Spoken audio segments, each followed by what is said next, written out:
আজকে আপনাদেরকে দেখাতে চলেছি সিন্দুরিয়া দিয়াবাড়ির সরিষা ক্ষেত। চলুন কথা না বাড়িয়ে সরিষা ক্ষেতটি দেখানো যাক। তো ফার্স্টে আমি আপনাদেরকে এই পাশেরটা দেখাচ্ছি।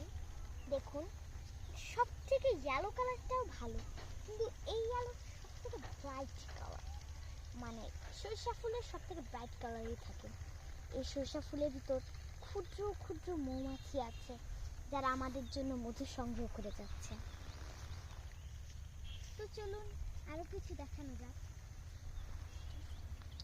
তা এই পাশের মধ্যে আমি কিছু ধরন দেখতে পেলাম।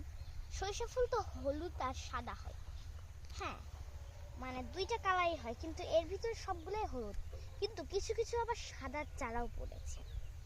এই যে যেমন এইটা সাদা, ওই পাশের গুলাও সাদা। সাদা সরিষা ফুল আমার খুবই পছন্দ। এটার ঘ্রাণটা সত্যি দারুণ, একদম কি বলবো, মধুর মতো ঘ্রাণ গাইস। আমি বলে বোঝাতে পারবো না এটা কতটা সুন্দর একটা জায়গা। আপনারা যারা যারা এইদিকে থাকেন, আমার ভিডিওটি যদি দেখে থাকেন, তাহলে অবশ্যই এখানে আসবেন। আর এই ভিডিওটি আপনাদের জন্য। আশা করি আপনারা সবাই ভালো থাকবেন।